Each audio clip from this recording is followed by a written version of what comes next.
जहां दोस्तों राबड़ी आवाज पर खुद ही फंस गए नीतीश बाबू। करीबी ने ही अपने ही मंत्री के खोल दिए धागे। इधर लालू टीम ने चारों तरफ से फिर कर दी रेलाई घेराई। मंत्री जी चुप, क्या दे जवाब, नहीं आ रहा समझ। बताएंगे आपको पूरी खबर, मामला और माजरा। आप द राजनीति का विशेष सेगमेंट देख रहे हैं, मैं हूं आपके साथ यासूब रजा। दोस्तों, बिहार की राजनीति में एक बार फिर सत्ता की साजिश बनाम विपक्ष की प्रतिष्ठा की जंग खुलकर सामने आ गई है। मुख्यमंत्री आवास से कुछ ही दूरी पर मौजूद 10 सर्कुलर रोड यानी राबड़ी देवी का वो सरकारी आवास अब किसी बंगले से ज्यादा राजनीतिक रणभूमि बन चुका है।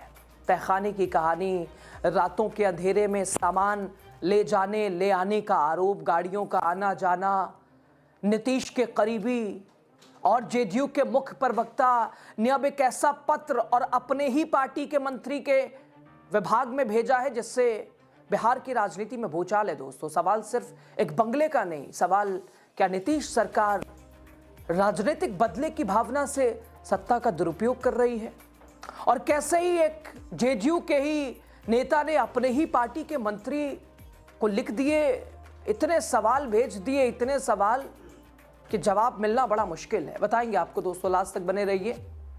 दरअसल 10 सर्कुलर रोड बिहार की पूर्व मुख्यमंत्री राबड़ी देवी का वो सरकारी बंगला पिछले 20 सालों से लालू परिवार का रुतबा रहा है, आज नीतीश सरकार के निशाने पर है। 25 नवंबर को भवन निर्माण विभाग ने अचानक नोटिस जारी किया और राबड़ी देवी को बंगला खाली करने का आदेश मिला।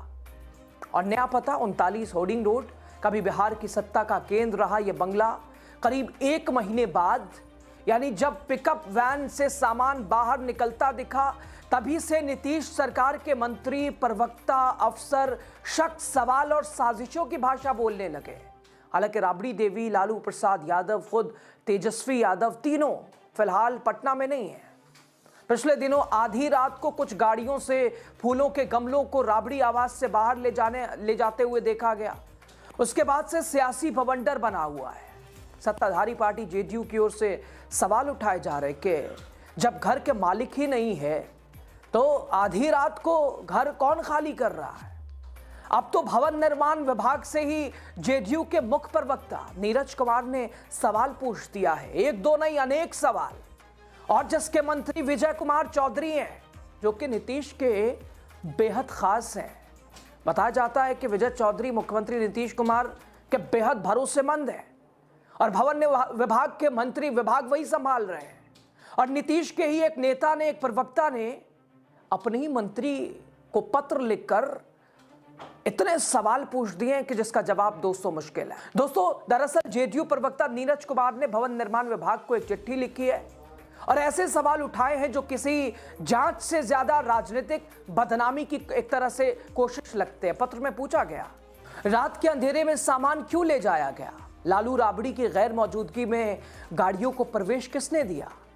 कहीं कोई सरकारी संपत्ति तो नहीं हटाई गई? सबसे बड़ा और सनसनीखेज आरोप, दोस्तों सबसे बड़ा आरोप, सनसनीखेज आरोप, क्या राबड़ी आवास में गुप्त तहखाना और गुप्त तहखाना होने का दावा कर रहे हैं नीतीश के ही प्रवक्ता, नीतीश के ही मंत्री? माननीय भवन निर्माण मंत्री को हमने पत्र लिखा है और यह अनुरोध किया है कि 2006 से लगातार पटना में बड़ा भूभाग रहने के बावजूद, मकान की उपलब्धता के बावजूद राबड़ी देवी जी का परिवार 10 सर्कुलर रोड में रहता है। दोस्तों, जेडीयू प्रवक्ता नीरज कुमार ने दावा किया कि मीडिया रिपोर्ट के अनुसार राबड़ी देवी के परिवार की अनुपस्थिति में रात के समय गमले और पौधे पिकअप वैन से बाहर ले जाए गए। उन्होंने भवन निर्माण विभाग से पूछा कि क्या ये पौधे उद्यान विभाग की संपत्ति थे या निजी थे। दोस्तों, साथ ही नीरज कुमार ने सुरक्षा प्रोटोकॉल पर सवाल उठाते हुए पूछा कि परिवार की गैर मौजूदगी में परिसर के अंदर वाहनों को प्रवेश की अनुमति किसने दे दी? भवन निर्माण विभाग को लिखे खत में नीरज कुमार ने एक लंबी सूची सौंपी है। नीरज कुमार के इस बयान ने सवाल खड़े कर दिए हैं। अगर सरकार के पास सबूत है तो अब तक एफआईआर क्यों नहीं? कैसे इतने दावे के साथ, इतने आत्मविश्वास के साथ तहखाने का जिक्र नीतीश के खास कर रहे हैं? और ये तमाम सवाल किसी दूसरे से नहीं बल्कि अपने ही मंत्री से, अपनी ही पार्टी के मंत्री से, जो इस विभाग को, भवन निर्माण विभाग को संभाल रहे हैं। और अगर तहखाने होने का शक है नीरज कुमार को, या कुछ ऐसी चीजें छुपाई गई हैं राबड़ी आवास में, तो फिर कार्रवाई कहां है? जेडीयू ने विभाग से अनुरोध किया है कि आवास में लगी एसी, पंखे, बाथरूम फिटिंग जैसे सरकारी सामानों की गहन जांच हो, निगरानी की जाए। पूरे मामले पर मंत्री की ओर से अभी तक कोई प्रतिक्रिया नहीं आई है। विजय चौधरी की ओर से हालांकि इकलौते नीरज कुमार लगातार मोर्चा थामे हुए हैं। लगातार आए दिन कुछ ना कुछ कि गाड़ियां क्यों आ रही हैं, पौधे बिना लालू और राबड़ी के रहते हुए कैसे घर से ले जाए जा रहे हैं। और आज ये पत्र अपने ही पार्टी के मंत्री, उनके पास इन्होंने लिखा। उधर जेडीयू के आरोपों पर आरजेडी ने भी आर पार की लड़ाई का ऐलान कर दिया है। आरजेडी ने कहा कि या तो तहखाना साबित करो या फिर राजनीति छोड़ दो। आरजेडी के मुख्य प्रवक्ता शक्ति यादव ने नीतीश सरकार पर सीधा हमला बोला। जेडीयू एक तारीख तय कर ले, पूरे बंगले की जांच करा ले, अगर तहखाना नहीं मिला तो नीरज कुमार राजनीति से संन्यास ले। नीतीश सरकार बदले की भावना से काम कर रही है। राजद का आरोप कि नीतीश सरकार सत्ता के नशे में राजनीतिक विरोधियों पर सरकारी एजेंसियों का इस्तेमाल कर रही है। और यही नहीं, आरजेडी ने सरकार पर लालू परिवार की जासूसी करने का भी गंभीर आरोप लगाया है। जब बंगला खाली करने की प्रक्रिया गोपनीय थी तो सरकार को पल पल की जानकारी कैसे थी? यह साफ तौर पर जासूसी है। दोस्तों, सवाल कई हैं। क्या नीतीश सरकार विपक्ष को डराना चाहती है? क्या बंगला विवाद असल में राजनीतिक प्रतिशोध है? और क्या दोस्तों सरकारी संसाधनों का इस्तेमाल विपक्ष को बदनाम करने के लिए हो रहा है?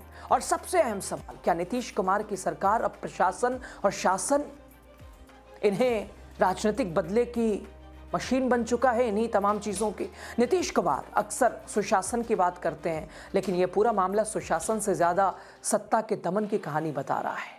बिहार की जनता ये सब देख रही है। महंगाई, बेरोजगारी, अपराध जैसे मुद्दों से ध्यान भटकाकर नीतीश सरकार अब बंगले, तहखाने और अफवाहों की राजनीति कर रही है। जिस सरकार को बिहार के खजाने की चिंता होनी चाहिए थी, बिहार में जगह जगह खजाने की चिंता होनी चाहिए थी, वो आज विपक्षी दलों के घरों की तलाशी और न जाने कैसे कैसे सपने देख रहा है।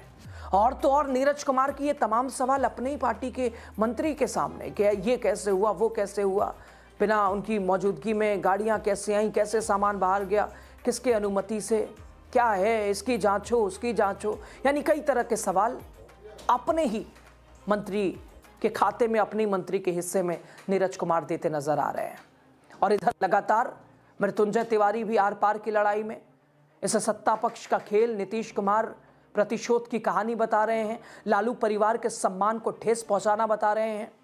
यानी आर पार की लड़ाई में आरजेडी भी उतर आई है। दोस्तों, अब कौन सा रुख ये खबर लेती है, आगे किस तरह से भवन निर्माण विभाग संभाल रहे नीतीश के खास अपने ही खास का जवाब देते हैं, आने वाला समय ये तय करेगा। बहरहाल खबर पे आपकी राय क्या, बताइए जरूर।